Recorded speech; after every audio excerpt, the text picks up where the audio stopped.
DIA is probably one of the only institutions that maintains a number of permanent sites. Many of these are land art works. We have an extraordinary work by Walter de Maria, who's also included in the exhibition. All right, time to celebrate some art. The Neeta Mukesh Ambani Cultural Center presents Light into Space, a new exhibition in collaboration with New York's Dia Art Foundation. It's showing some of the most significant American artists of the 60s and 70s in India. And for the first time, the exhibition investigates perception through light. The show is curated by Jessica Morgan, Dia's Nathalie De Gunzburg Director, and Minsun June, Dia's Assistant Curator. It opens to the public on the 13th of Feb. It's going to be on till the 11th of May. Now, entry is just 199 rupees, and to make the most of your visit, we'd advise you combine your ticket with the Infinity Mirrored Room for 249 rupees. Tickets are live now at nmacc.com. That's nmacc.com. And bookmyshow.com. That's bookmyshow.com. Special shout out as part of the Cultural Center's initiative to make art accessible to all. Entry is free for children under 7, senior citizens, students of fine arts, design, and architecture. Jessica Morgan, the Nathalie De Gunzburg Director of the Art Foundation, joins me.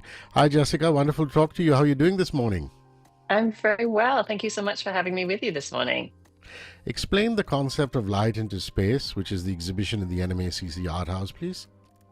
So we brought together a number of the artists who are in Dia's collection. As you so well described, it's a collection that really focuses on the 1960s and 70s. And that was a time when many artists were beginning to move away from thinking about creating representational objects or even more traditional, let's say, paintings and sculptures, paintings on pedestals, sculptures on the wall, and really thinking about creating environmental works or works that impact the environment. So most of the artists that we're including here have created works that welcome you in, let's say, through whether it's light or mirrors and reflection, or in fact, kind of entire room installations where you're engaging with both light and reflection in a space that you're kind of centered in. That's wonderful. Now, I understand that these artists are from the 60s and the 70s, the work you're exhibiting. Tell us about the artists. Who are they? Sure. Let's see. Well, key among them would be Dan Flavin, who has a number of works in the exhibition. Flavin was really best known as one of the first artists to start to use industrial forms. He simply started to work with fluorescent tubes, placing them in unexpected ways in the gallery, often not sort of in the traditional middle of the wall, let's say, but perhaps in a stairwell or in a hallway. But really working with the architecture and the way in which the light that projected from these tubes created this kind of architectural impact. He would say that he almost painted with light. So he would use different colors, creating these kind of beautiful palettes of reflected light in the space.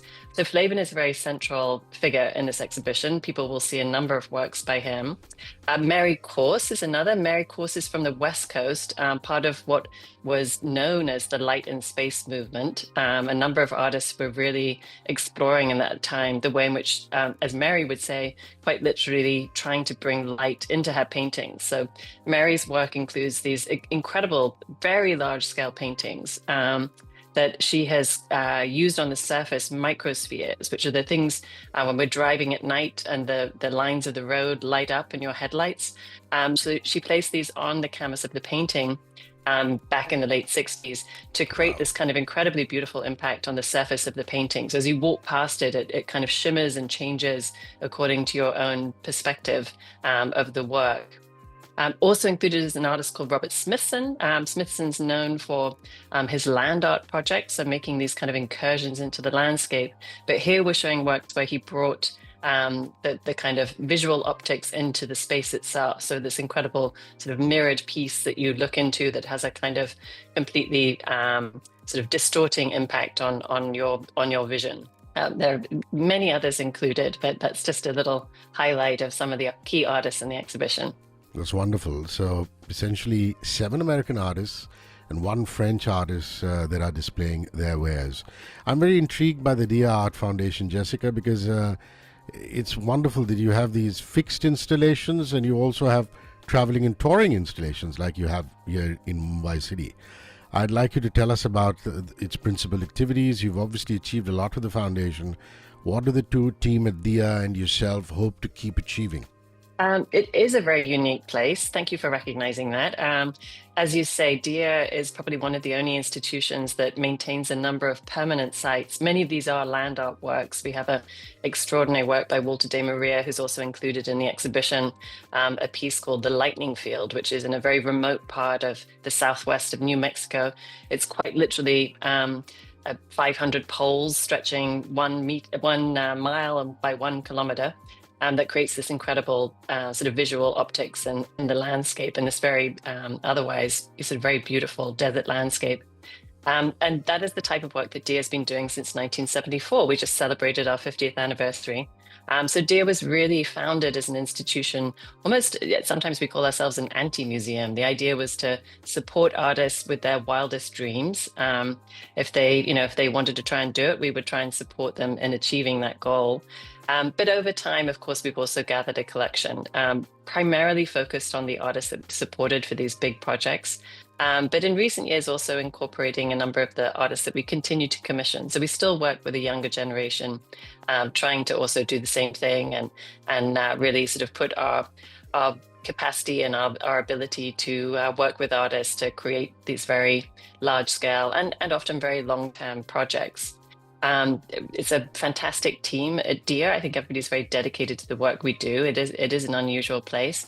And the last 10 years has seen a great deal of change where we've kind of been opening up the collection internationally, not only bringing artists in from Asia, from the rest of Europe as well, but also trying to bring the works in our collection to other places in the world, because in some cases, we quite literally have hundreds of work by these artists. So Dan Flavin, one of the artists I mentioned before, we have over 100 works by Flavin in the collection. So we see it as our responsibility to really make sure that that work is seen around the world as well. Well, for those of you living under a rock, Jessica is very, very accomplished. She's been at the Institute of Contemporary Art in Boston, at the Museum of Contemporary Art in Chicago, at the Tate Modern in London. Looks like this is the most fun you've ever had in a job. Because, like you said, there's a lot of experimentation, isn't there? It's a very special place in that way. It's really every day is a new challenge, let's say, but always enjoyable. We have 12 sites in total. So again, a very unusual dispersed model for a museum. One is a very large scale facility where we have most of our collection on view, which is about an hour and a quarter outside of New York City. But we have multiple sites in New York, all of which I should add are free to the public. So if anyone finds themselves in New York City, please do come by and see all of our sites there.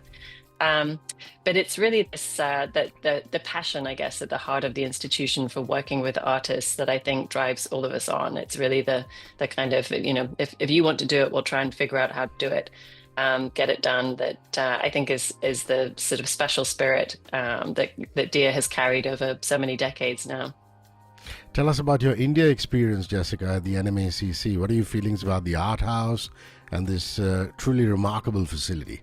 Well, we're so excited to bring the collection there. I have to say, it means a lot to us. It is the first time that any of these artists have shown in India. So I'm incredibly grateful to the team for welcoming us in and I've been looking at installation shots as they're coming along, and it's all looking fantastic, I'm very happy to say.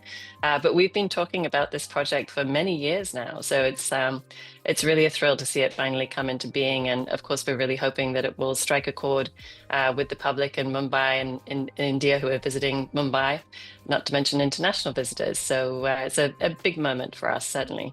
Wonderful. Just repeating the mandatories, the Neeta Mukesh Ambani Cultural Center presents Light into Space, a new exhibition in collaboration with New York's DIA Art Foundation. Some of the most significant American artists of the 60s and 70s will be on view in India for the first time. The exhibition, Investigating Perception Through Light, starts 13th Feb till the 11th of May. Tickets are live now at nmacc.com and bookmyshow.com. It's just 199 rupees, and to make the most of your visit, combine it with the Infinity Mirrored Room, 249 rupees. And it's wonderful that the Cultural Center's initiative to make art accessible to all make sure that entry is free for children under 7, senior citizens, and students of fine arts, design, and architecture. Jessica Morgan, Nathalie De Gunzburg Director of the Art Foundation, absolute pleasure talking to you. I appreciate your time and hope to see you at the exhibition. Thank you, and I hope so too. 94.3 Radio 1.